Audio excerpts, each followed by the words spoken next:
What is up, everybody? I am Mumphy. Welcome back to the channel. And if you're new, thank you so much for joining. We're getting close to that 1,000 subscriber mark, so I hope that today I earn your subscription. You'll hit that subscribe button. I'd like to do a giveaway at 1,000, kind of a bigger one that I've done in the past. So yeah, if we can get that 1,000, I'm looking at doing a big giveaway. So if I do, please smash that subscribe button. Leave me a comment down below if you have any questions. And if you like this video, be sure to smash that like button. Let's get into this video. All right, as many of you know, I do have a specific idea that I have for my Tacoma, and slowly building it up to be a bit of an overlanding rig, because I want to do a lot more camping and trail riding and just exploration out in the world. And what better way to do that than by adding a rooftop tent? Now today it's not going to be an install video, but it's going to be more of kind of a discussion about what I'm going to be looking for in a rooftop tent, and hopefully these kind of give you some ideas if you're in the market for one. Let's talk about some of the basics that I found while doing my research on rooftop tents.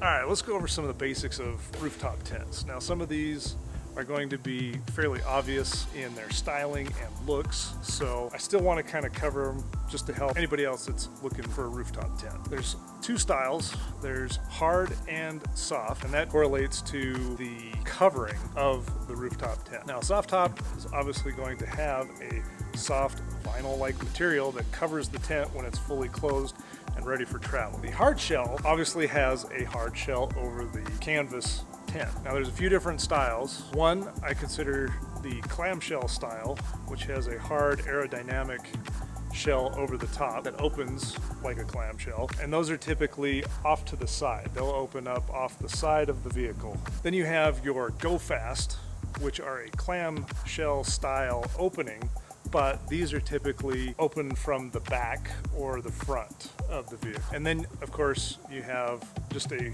straight pop-up. These are kind of an interesting design choice, but I wanted to include them just so you guys knew about. Now let's look at the pros and cons of the hard shell and the soft shell rooftop tents. And with the hard shell, you're looking at better setup times. They usually set up a lot faster.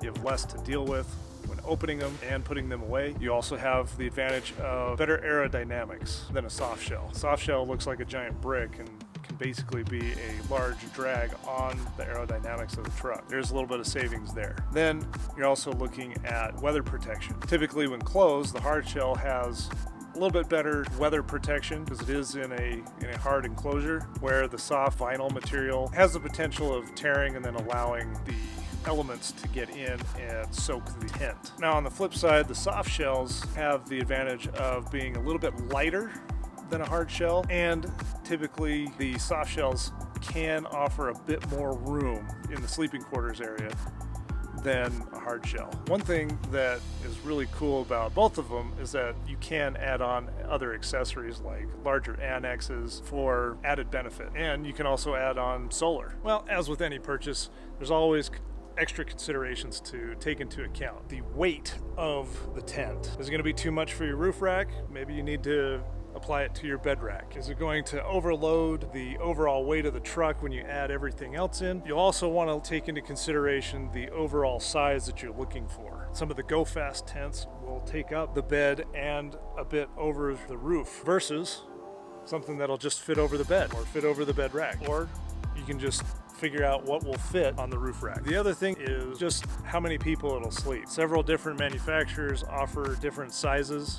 Some may stick over the bed, but it'll also accommodate more people. Or you can get a shorter one and it can accommodate a couple of people. It just kind of depends on your unique situation. So be sure to write down your own pros and cons, your must-haves, can't live without, and see which one is going to fit the best for your application. All right guys, that's gonna wrap it up for this video on some of the basics for a rooftop tent. Hopefully you guys enjoyed it. Maybe picked up a couple of things that you didn't consider when looking for one for yourself, if you're in the market for one. If there's something you think that I missed, hey, leave it down in the comments section below. I'd love to hear what you guys' ideas are and considerations when looking at something like this. If you currently have one, what did you guys consider before purchasing your rooftop tent? Let me know down in the comment section. If you like this video, smash that like button, hit the subscribe button, and we'll catch you in the next video. Perfect. Peace. Perfect.